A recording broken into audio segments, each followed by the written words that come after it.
Ladies and gentlemen, we're going to do a different video today. We're going to address some of your comments, and there has been quite a few of those to some of the videos I've done recently.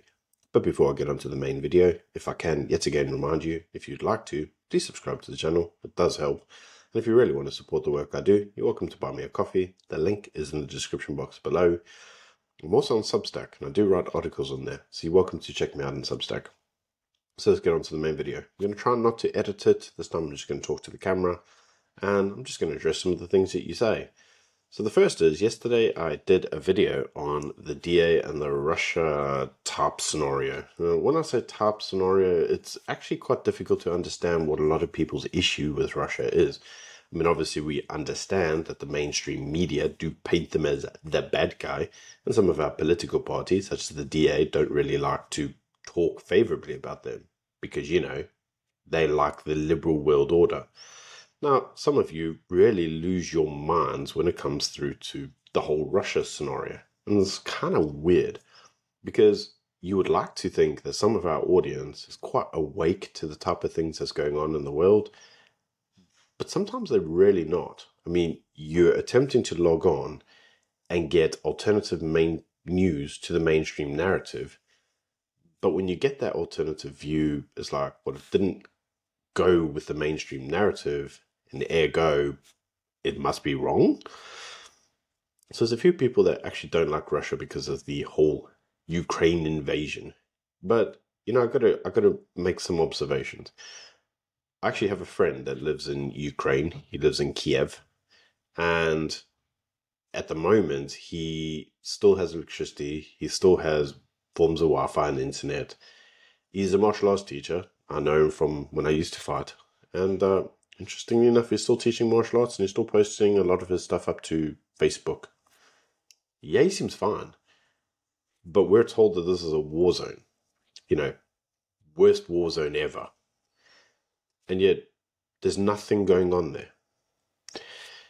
I have to ask questions on that. It just seems a little bit weird. Now, does that mean that somehow there's nothing going on in Ukraine? Look, I'm not saying that. And sometimes it would be nice if people could listen for comprehension.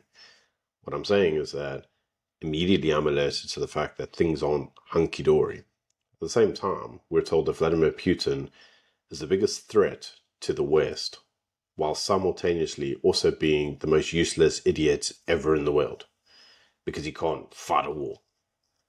But then his soldiers are a joke while simultaneously being super advanced, and so we need to fund Ukraine. A lot of it just doesn't make sense. So then I have to look at the kind of like the Ukraine-Russia scenario full stop. I can like Putin and the things that he stands for while simultaneously disliking an invasion of Ukraine. Should he have invaded Ukraine and been in a 3-year-long war? Well, no. Did he intend to? Probably not. The reality of the situation on the ground is that originally when he invaded, there was a peace deal. Boris Johnson scuppered that deal and said, well, we'll fund your war. Never forget that. That's a real thing that genuinely happened. The war could have been over within a week, and I think Putin, to a large degree, was expecting that. I don't think he wanted a long, protracted argument or skirmish with Ukraine.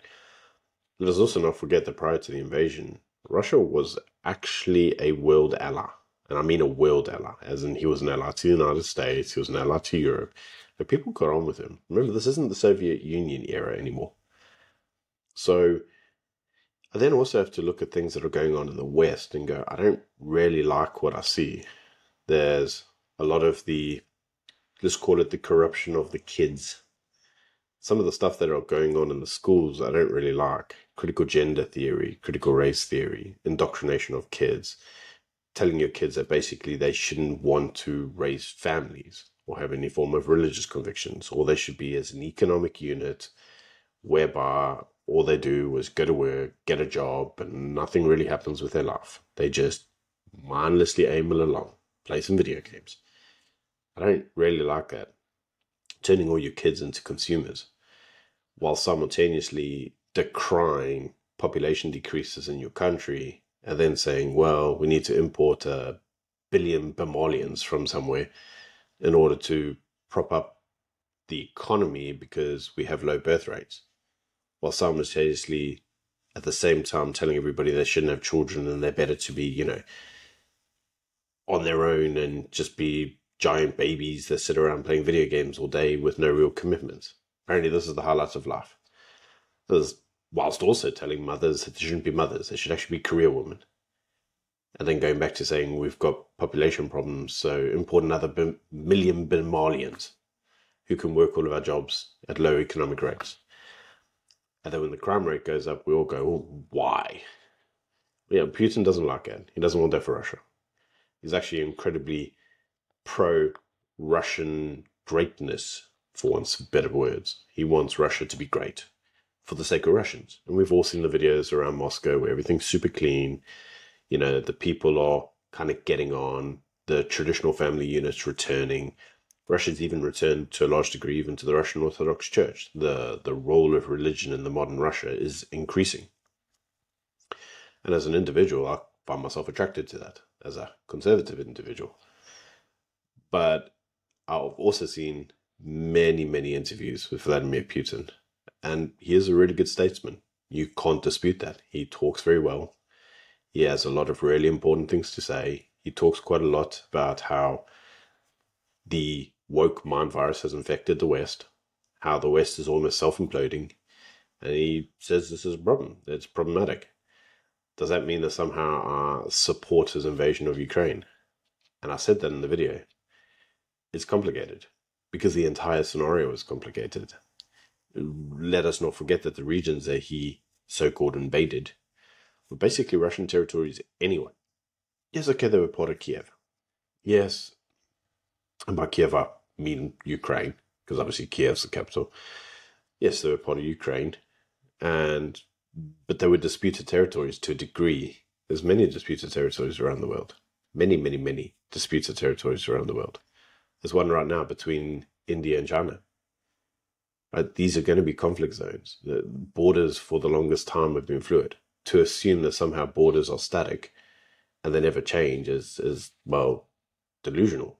I mean, borders have been changing throughout history, and they've even changed recently. Even in the recent history, borders have been redrawn up.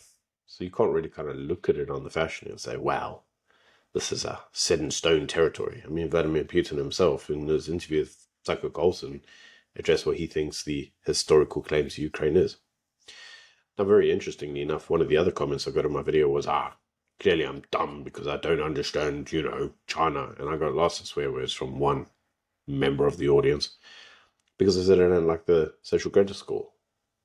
The social credit score is a real thing. Like, it genuinely exists. I've seen many, many, many documentaries of it and how some individuals are unable to even leave their own cities because of the social credit score. It's a real thing. I've also seen many, many, many interviews with people that buy these houses. They're usually flats. The flats are usually a complete dump. And they're basically only given a 40-year land right, or 40-year lease, if you will. And that's actually given to the property developer. Property developers then going to build a property, which might make 10 years, or wait 10 years. You get your flat. The flats are basically built to break. They last 30 years, and then you lose your house because you've lost your lease. I'm told I'm ignorant and stupid because I've somehow got that wrong. But it's factual. There's like loads of YouTube videos on there. Apparently I bought into the mainstream media because somehow I know this to be fact. Yeah, that's not really the case. So my video yesterday, which was probably one of the worst performing videos I've done in months. Yeah, I got quite a lot of pushback on it. And a lot of people didn't like the type of thing I was saying.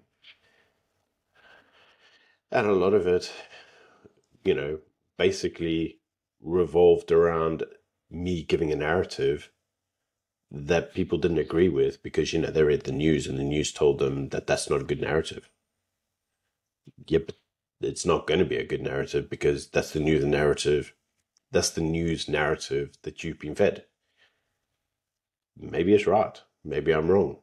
But one of the other comments that somebody said is, I usually agree with you on most things, but I don't agree with you on this. And that's okay. You don't always have to agree with me. I'm not after an echo chamber. We come onto a camera, we give our views, and we tell you what we think. It doesn't mean that we're right. So at the end of the day, You know, it was just a video around what I think. And I asked you in the comment section, you know, welcome to tell me what you think. Sometimes difficult though. You know, one individual said in one of the comments, they said, well, how do you actually find the time to research these videos? I do a lot of research on videos. I read a lot of news. I watch a lot of videos. I also read a lot of articles. I formulate my own opinion. And one of the reasons that we're able to do what we are and predict what we are is because we consider ourselves to be very plugged into the news cycle. And when you plug into the news cycle, you start to see patterns emerging. And those patterns allow us to formulate opinions. So a lot of it doesn't actually require over time a significant amount of research, because a lot of it is basically us just being super plugged in. I mean, bear in mind, we also have a number of sources, and those sources feed us information. So that becomes interesting. And that allows us to formulate the opinion. Another person asked why I don't do cutting edge news. They said, the news is sometimes delayed. A good example is I did the video around the former mayor of Joburg. You know, the one Ramon affectionately called an ISIS mayor. And that video itself, I tried to be as fair balanced as possible. And one person even in that video said, well, I couldn't have been that impartial and that fair because I kept saying things like, the ANC is corrupt. Yeah, but the ANC is corrupt. I mean, that's a fact. I don't need anybody to tell me that. I don't need to be a super big DA supporter to know that. The ANC is corrupt. It's a fact. I see the news articles every single day telling me how corrupt they are. I see all the problems that they face. And I also see how they put in place a number of individuals who seem very shady. And those shady individuals, if you want, land up in positions of power, who then end up being corrupt and looting the fiscus and so forth and so forth. So another person actually commented on that former mayor and said, yeah, but there was no corruption during his tenure. Yeah, okay, but you can't excuse corruption that he did in the past and say there's no corruption in his tenure that you've identified yet. And when you do identify it, what are you going to say? Oh, whoops. I mean, don't really work like that, does it? So at the end of the day, yeah, I gave you what I consider to be my impartial view around the facts, around the supposed insurance fraud that he had supposedly committed. That was based on my own knowledge as an insurance professional. And as I commented on in the video, I think it's kind of odd that some of the crimes that he's alleged to have committed, I know if I committed them, yeah, I'd probably be in prison. But he's not. So I have to ask a question. I mean, there's going to be one or two questions. Why did they let him off? And I say let him off. I mean, he's not in prison. He's not been criminally charged yet, as far as I know. And the other question I would ask is, were the crimes really real? Because if they were, go back to the first question, why is he not in prison? I would be. So, as I say, I gave what I consider to be a fair shot at an answer. I used all my knowledge as an insurance individual. And, you know, one of the comments that I would also make is that the rules have changed over time. It was highly likely that, or highly possible, I mean, I haven't gone back in time to see what rules applied when the so-called fraud occurred, but it's highly likely that the rules have actually changed since then, and the rules that now apply aren't actually the same that would have applied to him. I didn't do that form of fallback research. You know, it may be that money security is a relatively new thing. I don't know. With that being said, yeah, few videos that I did. The Putin one really got people's goats, and it's also very interesting to know that the minute I say anything slightly critical of the DA, yeah, some of our audience really loses their mind. I mean, I would hope that I don't just have an audience full of DA shills. Maybe that's why sometimes I get classed as a DA shill. I'm not a DA shill. I'm actually not a liberal. As I said on numerous videos before, I'm a Christian nationalist. That's what I consider myself as. I want to see my nation be great. I want to see South Africa be successful. And I want all of my people, all South Africans, to stay here and help make it a prosperous country. That's what we strive for. With that being said, we can't ignore our place in the world. Also can't ignore the things that go on in our country. Anyway, it's enough of my ramblings. I addressed some of your comments. Like I say, probably the most hated video I've done for a while. It always is, whenever we talk about Russia. There's certain topics that, like when we talk about it, people just lose their mind. And some people also say, why do you always talk about the EFF? Why do you give the EFF a platform? Give the EFF a platform because you guys want to watch that. Some people say, why don't you have a positive news story? Yeah, when we do, you just tell us we're full of rubbish and no one watches the video. So when you're in the cycle of news and generating views, you click on the views that you think the audience wants to see. And by and large, the reason the EFF gets so much press time, even though they're nothing, they're a misdemeanor when it comes through to politics, people want to see it. People want to watch it. They want to be outraged for whatever reason. It's like, why do videos around how rubbish South Africa do really well? I mean, people almost want to be told that. They want their own little echo chambers. They have this view and they want to repeat it to them.